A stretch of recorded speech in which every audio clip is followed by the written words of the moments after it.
पिछले कई दिनों से नरेश मीणा का दौरा लगातार जारी है। कभी दिल्ली, कभी हरियाणा, कभी पंजाब, ना जाने कहाँ-कहाँ नरेश मीणा अपना दौरा लगाए हुए हैं।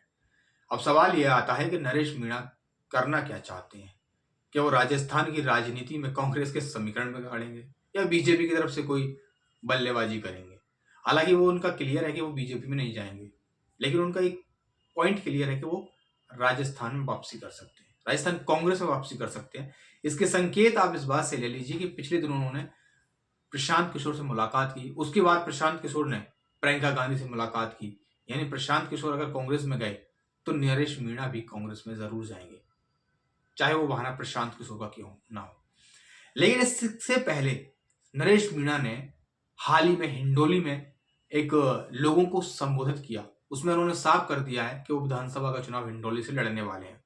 यानी कि 2028 का जो विधानसभा चुनाव होगा वो नरेश मीणा हिंडोली से भी लड़ेंगे और अंता विधानसभा चुनाव से लड़ेंगे। इसके अलावा एक दो विधानसभा सीटें और भी हैं जहां से वो चुनाव लड़ने की तैयारी कर रहे हैं, अपने साथियों को चुनाव लड़ाने के मूड में है। उसकी वजह ये है, ये वो नेता हैं जिन्होंने अंता विधानसभा चुनाव में नरेश मीणा के खिलाफ प्रचार किया।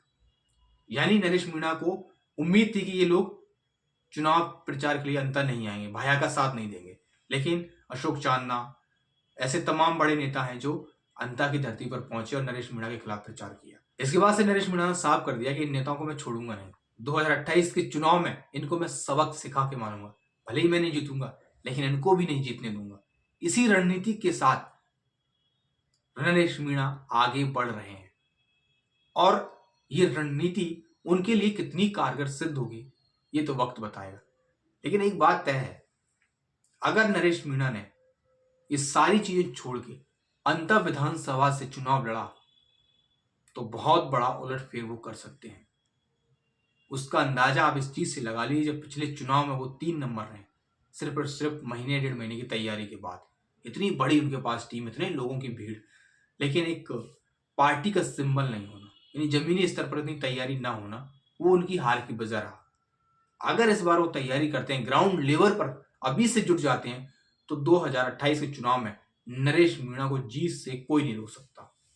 अगर वो यहां भी चुनाव लड़ लूं, वहां भी चुनाव लड़ लूं, उसको भी हरा दूं, इससे भी बात हो जाए, काम नहीं चलेगा। उनको एक सीट पर फोकस करना पड़ेगा, तो ही वो चुनाव जीत पाएंगे। क्या आपको भी ऐसा ही लगता है? अगर ऐसा आपको लगता है तो आप कमेंट जरूर करें और नरेश मीणा को लेकर आप क्या चाहते हैं वो भी हमें बताएं।